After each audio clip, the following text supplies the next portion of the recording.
Boa tarde a todos. A gente está aqui de novo, um prazer estar aqui com vocês.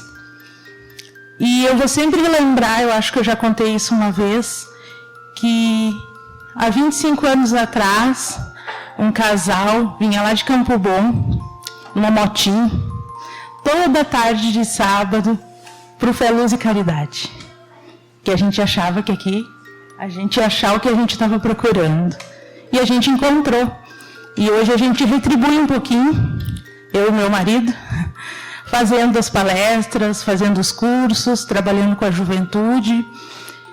E a gente vem passar para vocês um estudo que a gente está fazendo a partir do Evangelho. Então, as palestras começaram lá no primeiro capítulo do Evangelho e a gente já está no capítulo 4. Então, mas isso não perde, né? Porque o Evangelho a gente pode pegar a qualquer momento e em qualquer parte, que a gente sempre vai tirar uma lição para aquilo que a gente está passando no momento. E hoje a gente vem trazer: ninguém poderá ver o reino de Deus se não nascer de novo. O capítulo que fala da reencarnação.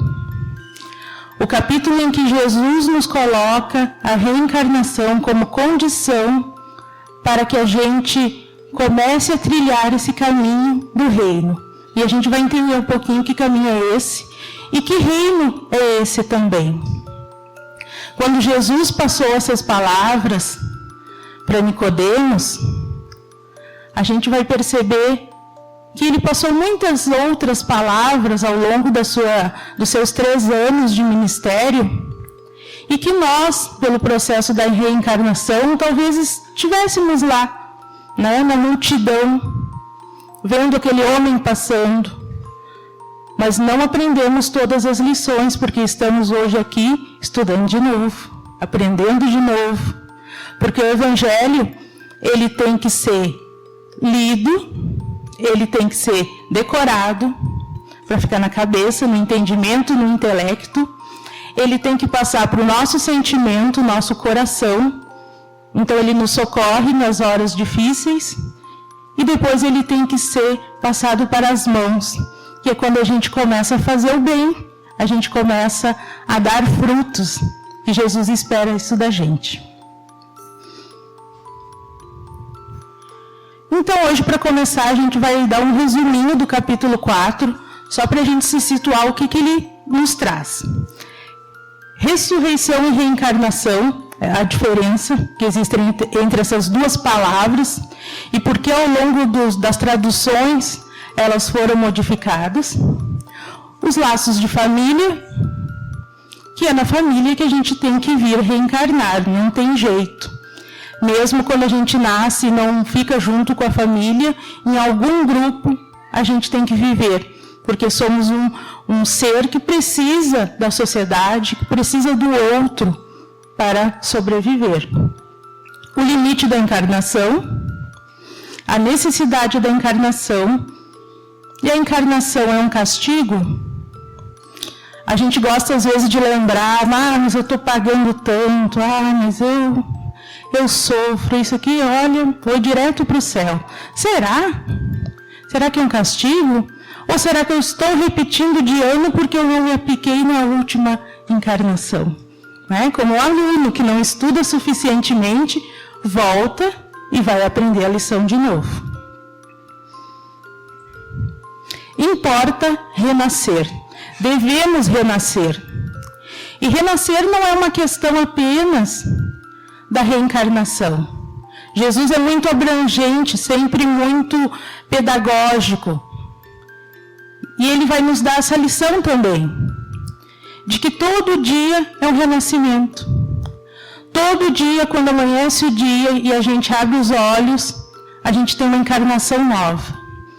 A gente não pode apagar o que fez no dia anterior, a gente vai ter que lidar com as coisas que a gente fez, com certeza. São as consequências da lei de causa e efeito. Mas a gente pode sim compreender esse novo dia como um recomeço, uma nova oportunidade. Então importa renascer todos os dias.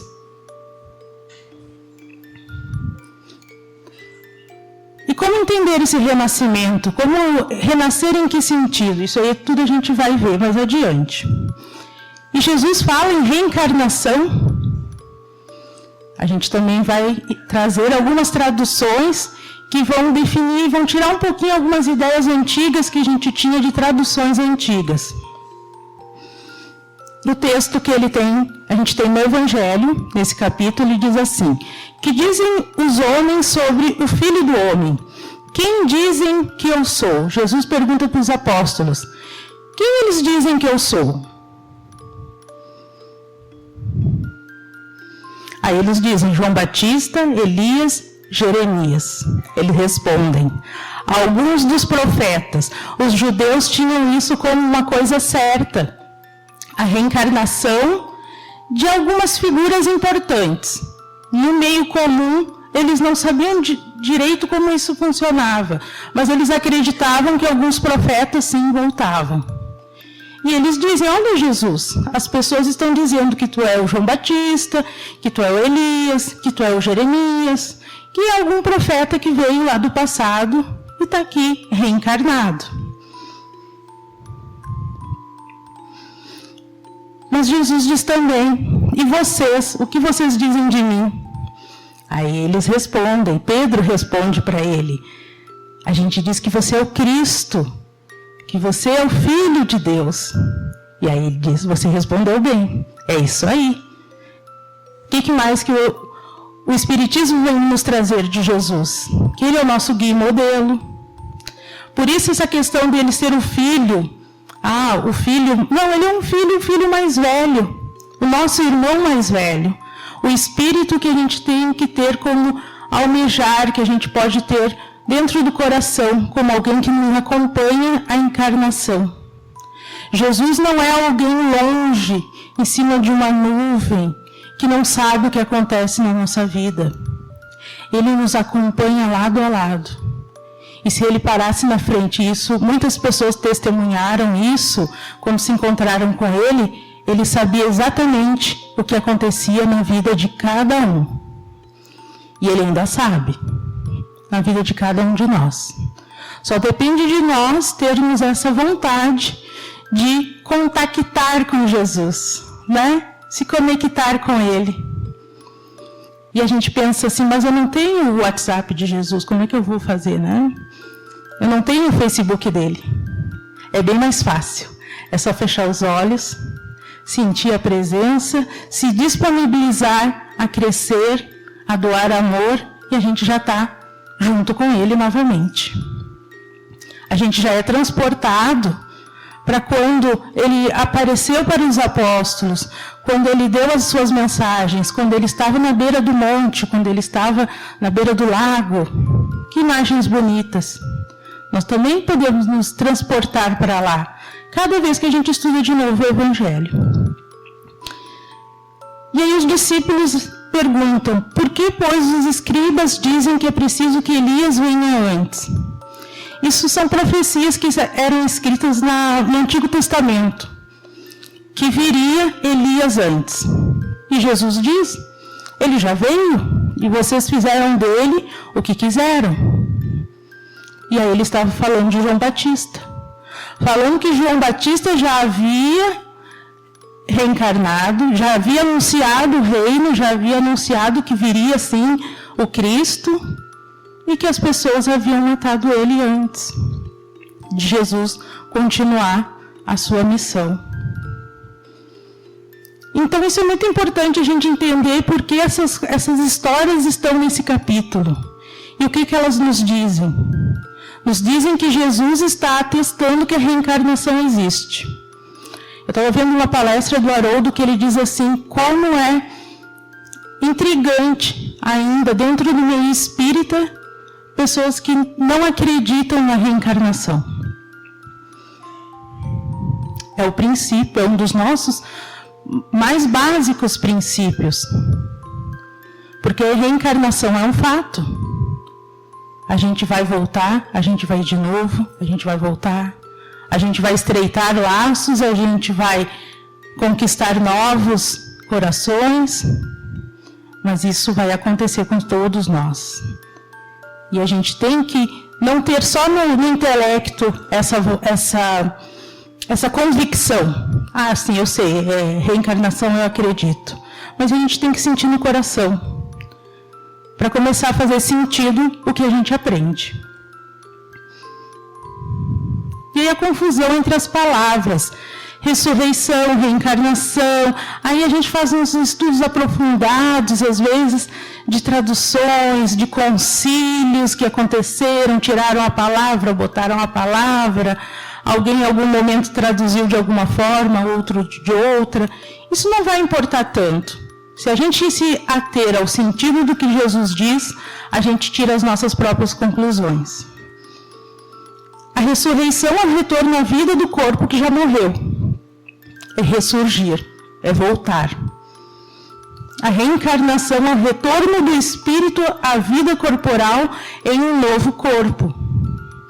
Através desse mecanismo que a espiritualidade nos coloca em vários livros, que a gente consegue intelectualmente saber como acontece, mas a gente ainda tem dúvidas se de fato vai acontecer. A reencarnação fazia parte dos dogmas judaicos sob o nome de ressurreição, mas eles não sabiam, eles não tinham essa ideia clara do que ia acontecer. Jesus tem que mandar o Consolador, que é o Espiritismo, para a humanidade, para que a gente comece a pensar nesse fato, além de outros também. Porque a gente precisa entender que a gente está nesse processo evolutivo de várias vidas e que a gente é herdeiro de nós mesmos. A quantidade de problemática que eu tenho hoje, a quantidade de coisas que eu acho que eu estou sofrendo injustiças, são as minhas colheitas. Eu ando nas minhas colheitas. Eu plantei isso no meu passado. Então, o que vai me garantir uma colheita melhor nas minhas próximas encarnações é o que eu planto agora. É o que eu faço de bem. Então a gente tem que pensar nisso e a reencarnação nos dá essa possibilidade. A reencarnação se baseia nos princípios da misericórdia e da justiça de Deus. Jesus falou várias vezes sobre reencarnação. E a gente vai pedir, a paciência de vocês. A gente trabalhou muito com jovens e a gente trabalha na evangelização. A gente gosta de contar história. Então, Nicodemos, um senhor, muito respeitável na época de Jesus, estudioso, quase um juiz supremo, ele vai se encontrar com Jesus lá no finalzinho da noite, porque ele não quer ser visto com que ele não entendia direito quem era essa pessoa, mas ele diz para Jesus: eu sei que tu vem de Deus, porque as coisas que tu faz, ninguém faz, se não for realmente um enviado de Deus. Então ele chega a essa conclusão. E ele pergunta: o que eu preciso fazer para entrar no reino de Deus? O que é necessário? Não consigo entender esse reino que o Senhor está anunciando aí para as pessoas. E Jesus é muito didático.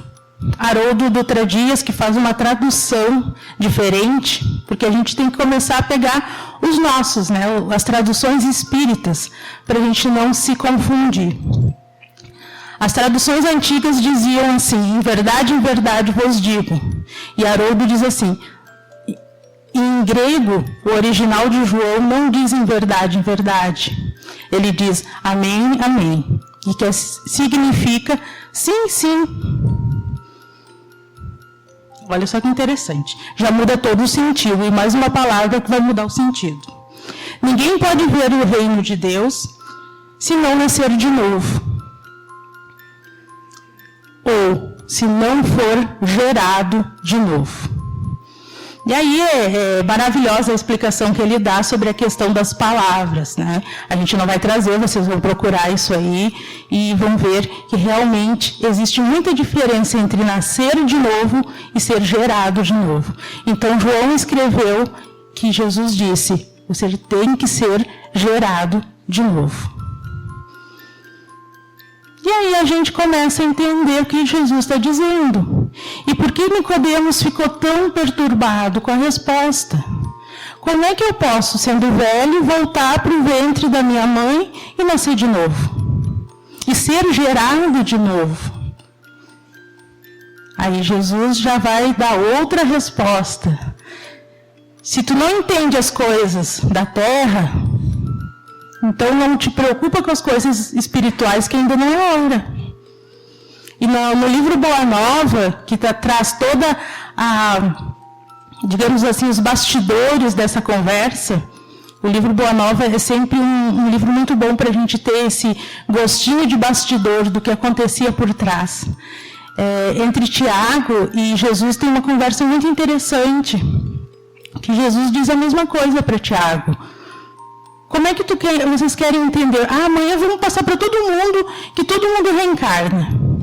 Aí Jesus disse, não, eu estou falando essa mensagem aqui para Nicodemos e para vocês, mas eu ainda vou mandar um Consolador no momento certo, para que vocês, humanidade, no caso nós, entendam o que é que está acontecendo, mas nesse momento vocês não vão entender.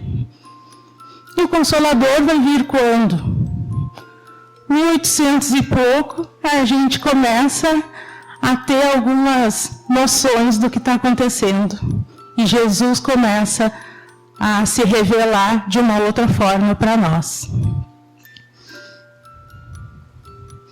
Então Nicodemos procura ele à noite, né, porque ele não quer ser descoberto por ninguém, né? Ele quer continuar na penumbra, né? E ele vai embora sem saber, sem definir direito o que acontece, o que realmente ele tem que fazer. Ele não entendeu aquela mensagem naquele momento. Nós também não entendemos muitas vezes as mensagens no momento. No momento, quando eu comecei a palestra, eu me lembrei de uma coisa muito simplória que acontecia. A gente recebia, às vezes, uma mensagenzinha, né, um conselho, e dizia assim, leia as obras básicas. Aí tu pensava assim, eu quero uma resposta para a minha vida, quero, né, ele me manda ler as obras básicas. E hoje eu vejo que esse foi o melhor conselho que eu recebi na minha vida. E aí sigo lendo as obras básicas e sigo estudando elas e retornando a elas e aprendendo coisas novas cada vez que a gente retorna, cada vez que a gente vai de novo, que a gente aprende de novo. Então a gente precisa às vezes repetir, até realmente entrar. Aí quando entrou, que a gente vai começar a se colocar à disposição do bem para fazer algo pelas outras pessoas. Então ali a conversa segue, né? Então, e Jesus vai dizer uma coisa muito interessante. Aquele que não renasce ou não é gerado da água e do Espírito não pode entrar no reino dos céus. Não te admires que eu te diga ser preciso que nasças de novo. Então, o que a gente vai pensar?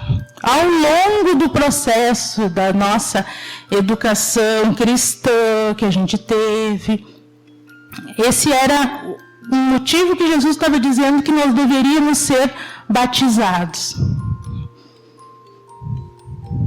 Mas qual é a água que a gente nasce? De que água a gente vem? Se não é dessa água, né, dos braços das nossas mães, que vão nos receber. É esse local que a gente tem que renascer da carne de novo.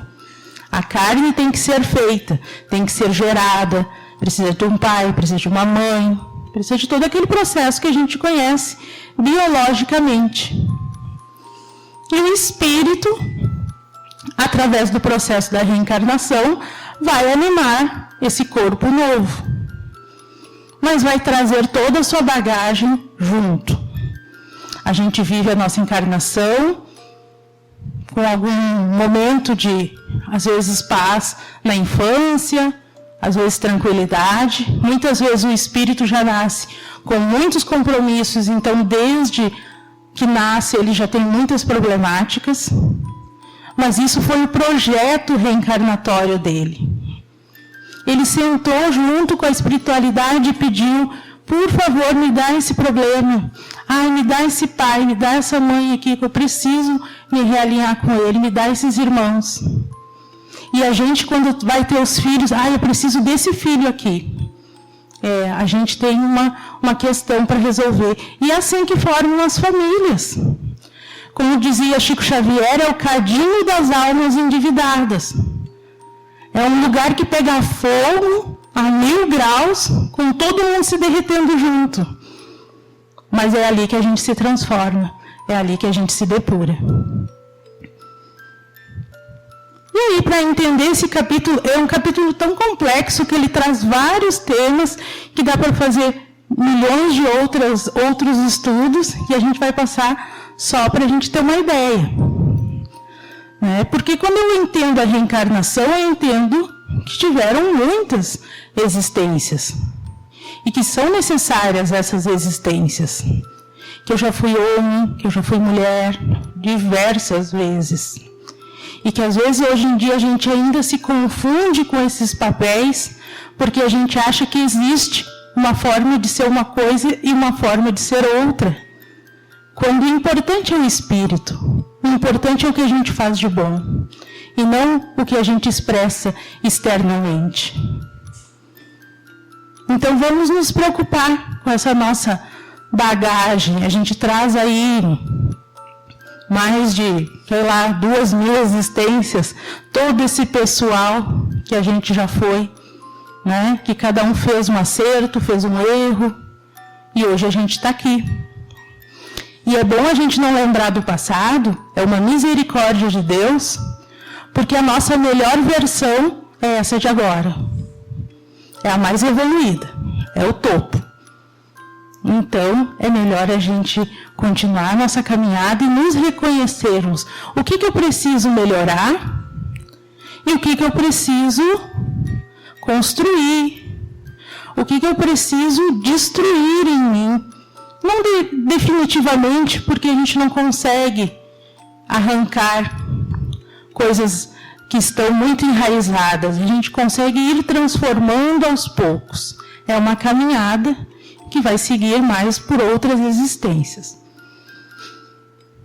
Só a reencarnação pode explicar para o homem de onde ele é, para onde ele vai e por que ele está sobre a Terra.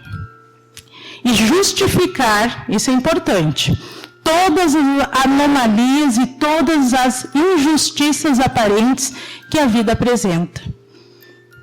Não há injustiça.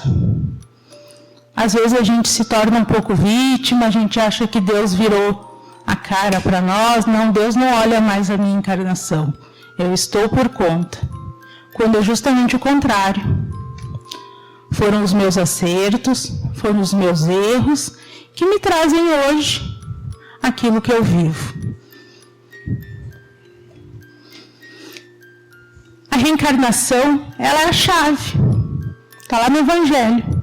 Ela é a chave que abre a porta para a gente entender tudo o que nos acontece. Na verdade, te digo, isso é uma tradução que traria assim, mas tudo bem, não tem problema. Te digo que aquele que não nascer de novo não pode ver o reino de Deus. E uma frase que eu acho dessa conversa com Nicodemos, uma das mais bonitas que Jesus já disse. E que a gente tem que sempre lembrar. Que Deus amou o mundo de tal maneira que enviou seu Filho para que todo aquele que nele crê não pereça, mas tenha vida eterna. Jesus veio acabar com a morte. A morte já não existe mais. A morte já não é mais uma realidade para ninguém. A morte é só o retirar uma roupa velha, uma roupa usada, uma roupa que já deu o que tinha para dar. seguir adiante e daqui a pouco vestir outra roupa e recomeçar. Só que as nossas células também estão se renovando todos os dias. Todos os dias, como eu disse antes, é uma nova encarnação, é uma folha em branco. Que eu digo, hoje eu vou ser diferente. Ah, mas eu sou briguenta todo dia, eu não respondo, eu falo... Tem uma lista de coisas ruins, que é a nossa reforma íntima, né? Essa reforma é uma reforma que não sai nunca. É que nem quando a gente vai fazer uma reforma em casa e tá tudo sempre bagunçado, a gente não consegue terminar, mas é assim. A gente tem que reconhecer o que eu quero mudar em mim, o que eu preciso mudar em mim e recomeçar. Acordar de manhã, agradecer a Deus pela folha em branco e dizer, hoje eu vou ser mais feliz, hoje eu vou ser mais contente, hoje eu vou ser mais agradecido, hoje eu vou fazer um dia diferente. Aí bate com o dedão na ponta da cama e acabou todas as promessas. A gente tem outro dia depois.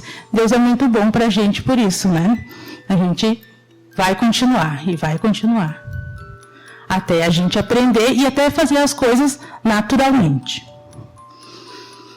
Então, vamos ver se vai.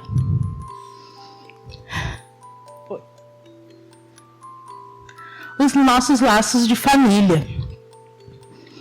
Essa nossa oportunidade de reencontrar as pessoas que precisamos. As pessoas que a gente tem que reencontrar. Todas. É namorado, mesmo que for por algum tempo, é o marido que foi outro tempo, é o outro marido, é a outra esposa, não importa. O tempo não é importante. Agora, a gente tem alguns laços mais duradouros e constantes, que são os pais e os filhos. Os pais, a gente tem a obrigação, isso já não é nem um fato, a gente tem a obrigação de dar auxílio a eles quando eles passam pela velhice. E os filhos, a gente tem que encaminhar eles no caminho do bem. Essa é a nossa obrigação. E a gente tem que passar por isso. Que feliz que a gente é quando a gente chega numa idade da vida em que a gente diz, eu fiz pelo meu filho o máximo que eu pude, agora é com ele. Ele também tem o livre-arbítrio dele, ele também tem a condição dele como espírito imortal. Ele vai fazer as escolhas dele, mas ele recebeu a orientação. E que felicidade também quando a gente pode dizer, eu auxiliei os meus pais no momento da passagem deles. Eu estive junto, eu fui o que eles foram para mim quando eu nasci. Então isso é muito importante a gente pensar, para que a nossa encarnação faça sentido. Porque a gente às vezes pergunta, mas qual é a minha missão? Queria uma missão bonita. Queria uma coisa assim, bem linda e maravilhosa. O que será que eu vou fazer nessa vida? A nossa maior missão é a nossa família. É ali. E ali a gente tem que se conscientizar do perdão, do amor. Todas essas lições são importantes. E agora a gente está chegando numa época do fim do ano em que a gente faz lista do que tem que comprar, de quem que a gente vai visitar, o que a gente vai comer. Eu tenho que fazer 1 milhão de amigos secretos. Mas a gente devia fazer uma lista também, quem eu preciso perdoar, quem eu preciso abraçar, quem eu preciso pedir desculpas, quem eu preciso rever. Se eu não tenho mais os meus pais, quem sabe eu vou visitar um asilo. Se eu não tenho mais obrigação, eu nunca tive obrigação com criança nenhuma, quem sabe eu vou visitar um orfanato. São algumas pequenas ações, existem milhões delas para a gente fazer. A gente tem que começar a botar o Evangelho em prática. Porque o Evangelho só passando raspado, já foi lá na época do Cristo. A gente nem teve a coragem que uma mulher sangrando teve de tocar as vestes do Cristo. A gente só deixou ele passar e deixou passado. Então hoje a gente tem que retornar, ouvir as mensagens dele de novo e trazer o Evangelho para o nosso coração. Retornamos ao corpo físico para dar continuidade à nossa tarefa, que foi interrompida, e através da reencarnação teremos nova oportunidade para esse trabalho no campo do progresso evolutivo de cada um de nós. Para isso precisamos de um porto seguro, onde possamos recomeçar a jornada, a família. É no ambiente doméstico que as almas se reencontram sob variados motivos. Resgate, afeição, desafeto, missão, ou com a finalidade de estreitar os laços que vão se unir a essas criaturas, pois nesse ambiente de convivência contínua, de interdependência na condição de pais, filhos e irmãos, aprendemos a nos entrelaçar através da convivência, aprendendo a nos amar. Até que nós nos tornamos uma grande família terrestre, seguiremos reencarnando e reaprendendo essas lições. Deus, cujas leis são soberanamente sábias, não faz nada de inútil. Pela reencarnação sobre o mesmo globo, quis que os mesmos espíritos, encontrando-se de novo em contato, possam assentar os laços de família sobre uma base espiritual e apoiar sobre uma lei natural os princípios de solidariedade, de fraternidade e de igualdade. Isso está lá no Evangelho, lá no capítulo 4. O futuro do além-túmulo, o que as pessoas pensam e o que a gente já pensou, porque a gente já passou por outras situações espirituais, então a gente vai saber. Algumas pessoas acreditam que não tem nada, né? A doutrina materialista, os laços de família se rompem, volta para o nada e não acontece nada. Muitas pessoas ainda acreditam nisso, muitas pessoas vêm à casa espírita e mesmo se dizendo espíritas fervorosos, ainda acreditam que não vai acontecer nada, lá no fundo. Porque a gente teve uma vez uma reunião que uma colega disse assim, a gente teve um espírito na mesa que era de um colega que tinha desencarnado, e ele voltou e disse, mas não é que existia mesmo esse mundo espiritual? Ele que trabalhava na casa, que era uma pessoa, né, basicamente assim, entendida, não acreditava. Só quando passou para o outro lado é que acreditou. Né? Deu uma de São Tomé, só quando pôde tocar é que realmente acreditou. Mas tudo bem, Deus tem paciência com a gente. Absorção no todo universal. A doutrina panteísta, que a gente vai morrer e vai deixar de ter uma individualidade, vai voltar para o tudo vai ser natureza e nós vamos ser absorvidos. É uma teoria. Individualidade com destino definitivo, né? Isso a igreja, a família só se reencontra se estiverem todos no mesmo meio. Ou vai todo mundo para o céu, ou vai todo mundo para o inferno. Ou vai a metade para a família de um lado, a outra metade para o outro, porque é definitivo, só tem um tipo de situação. E a individualidade com progresso definido, isso a gente já sabe, certeza da continuidade das relações. Isso é que a doutrina espírita vem nos trazer. Os nossos limites de reencarnação. Viver a vida no corpo físico sem referência ao número de vezes. A reencarnação é referência ao número de vezes da encarnação. Então nós temos que viver muitas vezes, até a gente aprender o que veio aprender. É limitado o número de existências corporais, ou o espírito reencarna perpetuamente? E aí os espíritos respondem, a cada nova existência, o espírito dá um passo para diante na senda do progresso, desde que se ache limpo de todas que não têm mais necessidade das provas da vida corpórea. Então a gente vai evoluir ao ponto de não precisar mais vir num planeta pesado, num planeta que a gente carrega um corpo pesado, com uma atmosfera pesada. Isso já existem muitas pessoas que a gente sabe que ascenderam a outros lugares, nessa pluralidade de mundos, e aí elas vão reencarnar em lugares mais leves, conforme a sua condição espiritual. Então a gente está caminhando para isso também. Agora a gente está aqui, nesse processo, nesse momento também do nosso planeta que está se transformando, e a gente tem que se transformar junto, para não precisar ir para um planeta mais pesado, um corpo mais pesado, uma atmosfera mais pesada, né? Então a gente tem que pensar, o que eu estou fazendo para fazer parte desse mundo de regeneração? E lá nesse capítulo vai nos falar da necessidade da encarnação e se é um castigo a encarnação. E somente os espíritos culpados estão sujeitos a sofrê-la. Tiago também diz assim: mas, mestre, se é necessário que alguém viva o mal que já fez, sempre vai ter alguém fazendo mal, isso não vai terminar nunca? E aí Jesus vem dar mais uma lição lá no livro Boa Nova, que ele diz assim: a lei de amor é a primeira lei.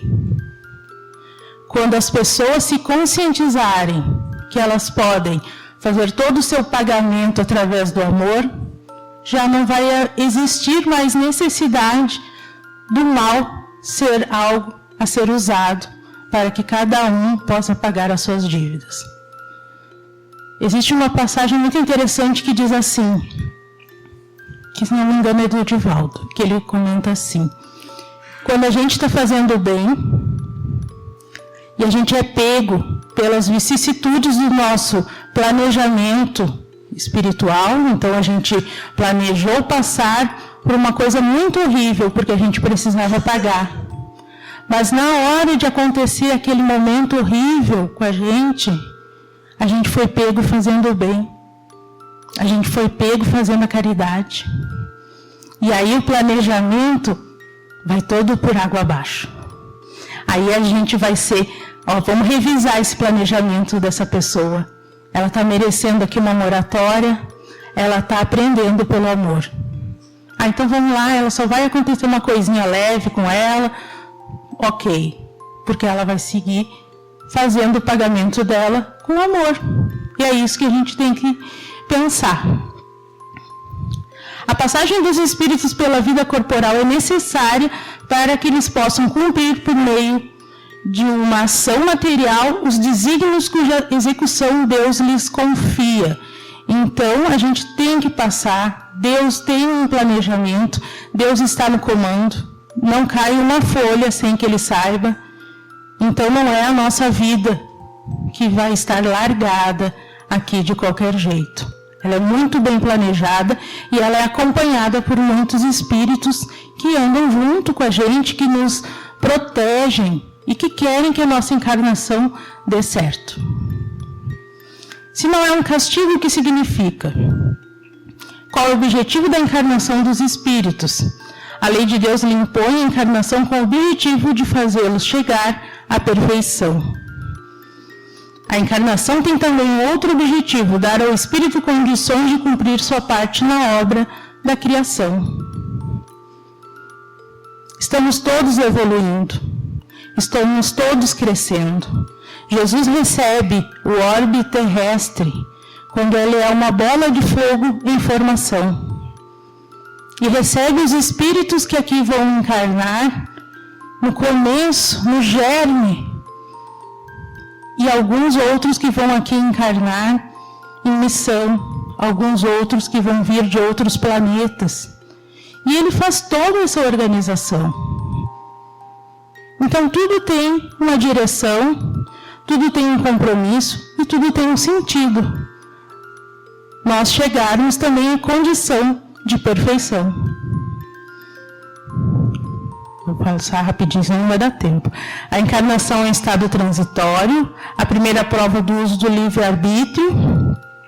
Aqueles que cumprem a tarefa com zelo, aqueles alunos que estudam assim, com vontade. E aqueles que fazem mau uso, como é que vai ser? Os que fazem as coisas certas vão passar mais rapidamente.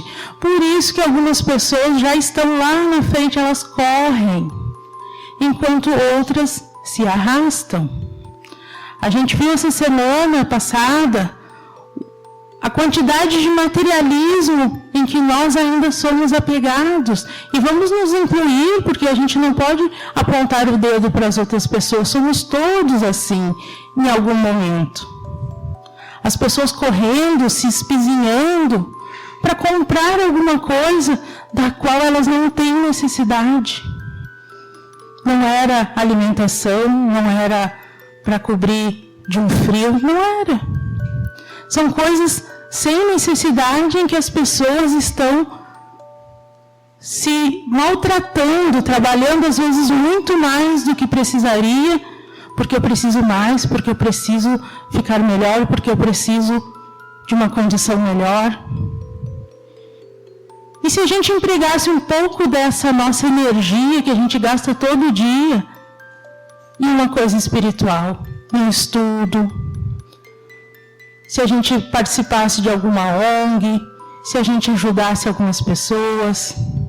Não é só na casa espírita que tem oportunidade, aqui é um grande lugar para a gente fazer o bem, mas existem muitos lugares, existem muitos projetos, a gente não precisa andar sozinho ou começar do zero, mas a gente tem que começar, a gente tem que começar a fazer parte desse mundo de regeneração, desse reino novo que Jesus vem nos trazer.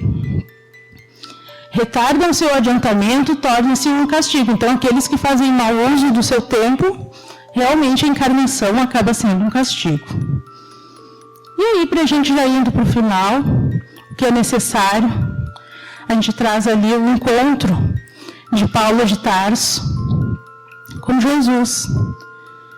E ele diz: já não sou eu quem vive, é o Cristo que em mim vive. Até que ponto nós trazemos o Cristo todos os dias com a gente? Não só aqui na casa espírita, não só quando eu estou trabalhando em algum projeto, ou quando eu estou trabalhando mesmo na área espiritual. Mas quanto eu trago do Cristo quando eu encontro as pessoas na rua, quando eu encontro as pessoas da minha família, quando eu encontro os meus inimigos. Ele tem conselho para todas essas situações. E se a gente for trazer o Cristo interior, a gente vê que está muito longe ainda de fazer aquilo que Ele espera de nós. Mas a gente tem esperança. A nossa disposição constante de acreditarmos em nós mesmos, reconhecendo nossas potencialidades. Vamos fazer também uma lista boa, né? A gente fica fazendo lista de promessas, vamos fazer uma lista boa. O que eu sei fazer de bom? O que eu sou bom nessa vida? O que eu posso fazer de bom por mim e pelas pessoas? E aí, eliminar os medos inconscientes e o exercício do perdão. Essa é a chave da nossa encarnação, o motivo por que reencarnamos.